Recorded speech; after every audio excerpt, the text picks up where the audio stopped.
Good morning, ladies and gentlemen. It is a most challenging topic we are discussing this morning, and I'm afraid that on top of the cumulative impact of financial regulation, I also need to start worrying about the cumulative impact of this session on your physical and emotional well-being. So what I will tackle is maybe a rather easy-to-guess aspect relating to the cumulative impact of regulation. It is the difficulty for financial institutions to cope with all these new rules. The solution of most financial institutions is probably also quite straightforward. Systematization is what I call it. I would, however, like to focus on possible risks for financial stability caused by systematization, and also what can be done to remedy those risks.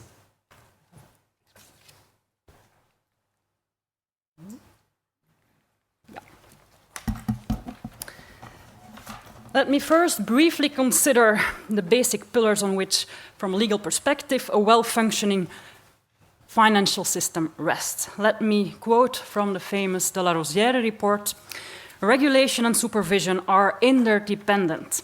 Competent supervision cannot make good failures in financial regulatory policy, but without competent and well-designed supervision, good regulatory policies will be ineffective. High standards in both are therefore required."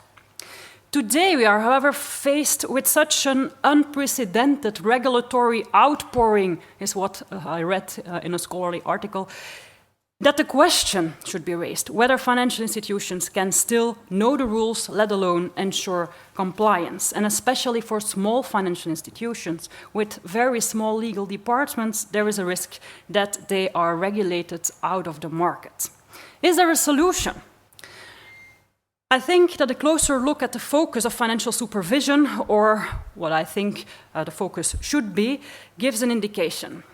In my view, the goal of financial supervision is to induce financial institutions to implement structural measures to ensure compliance, rather than to ensure that financial law rules are fully complied with in each individual case. This indicates the approach to the compliance challenge. The emphasis should be on an internal organization that structurally enables correct compliance. Compliance with the rules should be, to the extent possible, of course, built into a system, usually an IT solution. What do I mean with that? Well, a series of data is fed into the system, and the computer, as it were, spits out a compliant solution. There are many examples thinkable. Let me give just one to make clear what I mean. Think about MiFID. MiFID, Know Your Customer rules. If a financial institution wants to give investment advice to its clients, it needs to ask a lot of information. Traditionally, such advice was given traditionally, I mean like 30 years ago, this advice was given in an informal conversation between the advisor and the clients. Today, the client is given a questionnaire with pages and pages of questions about his financial situation, his investment objective, his family situations, and so on.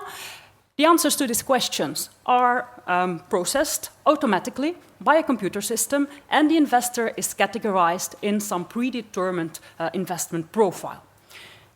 Same time, all the investment products of financial institutions are also classified according to risk profile and complexity. In the next stage, all these products are matched to investor profiles. So it is a computer system which determines with mathematical certainty which products are suitable for what client. The investment advisor can only choose from the range of products which a computer system has selected for each individual client. Perfect, isn't it? And indeed, there are a lot of advantages. It increases efficiency in terms of time, in terms of human resources. It reduces the risks of individual mistakes. You don't risk anymore that an individual advisor starts advising crazy products to the client.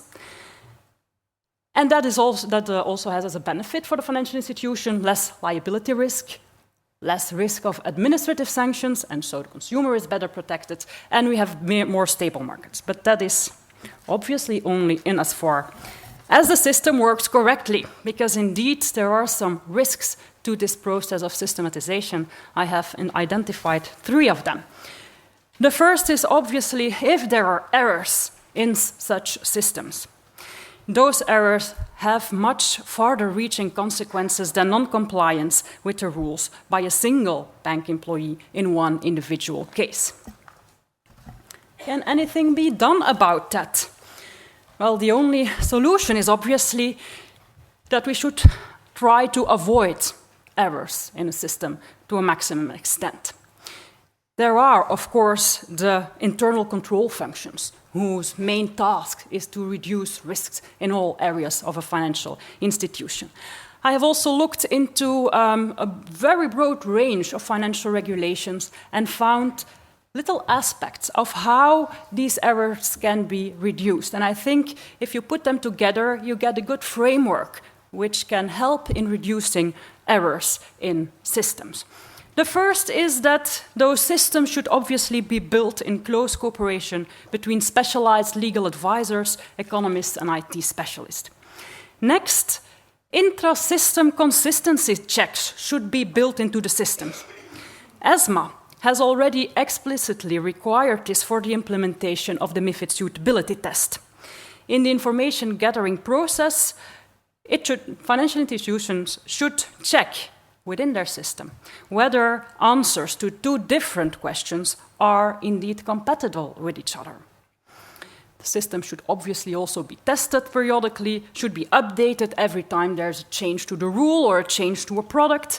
Next, it is important that the outcome is not taken for gospel truth. There should be human beings who know the rules, who can check whether there's no obvious error. Let me jump to the last element, transparency of the system. I think it's very important that the manner in which a system is built is meticulously documented. That is of crucial importance to guarantee a lasting understanding of the system. Such transparency should elucidate the limits of the system, the premises on which it is built, and, if the case may be, any factors which have not been taken into account and which can be the causes of errors in the system. Such transparency should further guarantee that changes can be made to a complex system at a later stage, even when the original developers of the system are not working at the firm any longer. And as a last point, it's also necessary for the supervisor to be able to check whether you have a good system, that the system is fully transparent.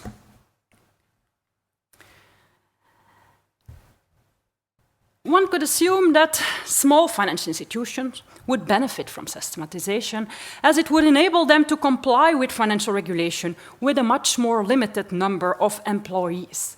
However, smaller institutions are confronted with a quasi-prohibitive competitive disadvantage. Why? Well, those proper tailor-made IT systems are often disproportionately expensive for smaller institutions, so that is not a solution either for them to be able to cope with all those rules. Is there then a solution? Well, there are 2 possible ways, I think. First, the supervisor could develop certain systems. Obviously not all of them, but certain systems could be developed by the supervisor. Think of a standardized MiFID questionnaire. Now, every single financial institution is developing its own questionnaire. It needs massive resources, whereas the supervisor could come up with one questionnaire. Maybe that's a good idea, but there are considerable disadvantages. First is that it restrains innovation. If all those different financial institutions are looking for the best possible questionnaire, you get a much bigger chance to have really good questionnaires.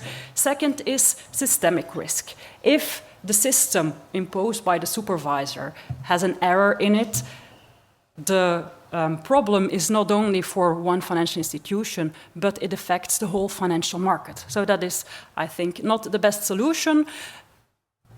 What could help, I think, is that the supervisor who goes in every financial institution to check all those systems picks out best practices and might make those best practices public so that every financial institution might benefit from that, so that there's more transparency about how systems could look like.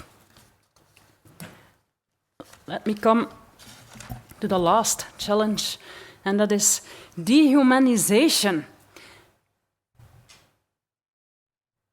If you use systems, that means that a lot less people will be involved in complying with the rules. Well, that's the idea. But on the other hand, people remain an indispensable link in a sector that is, in essence, a services sector.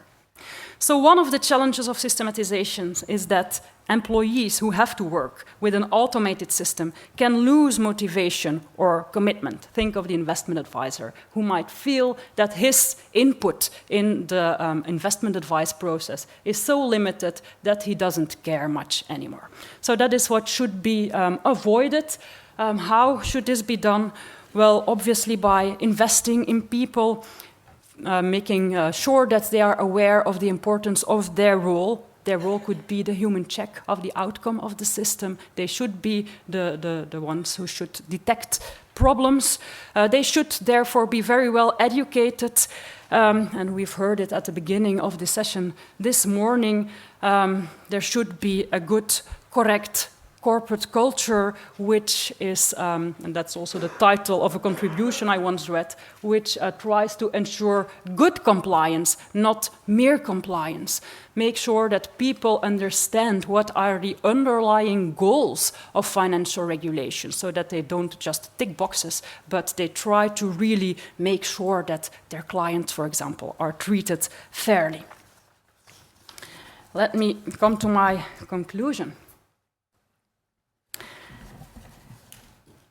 In the complex maze of financial regulation that we see today, I think the supervisor increasingly takes up the role of intermediary between the legislator and financial institutions, between law in the books and law in actions, between rules and compliance.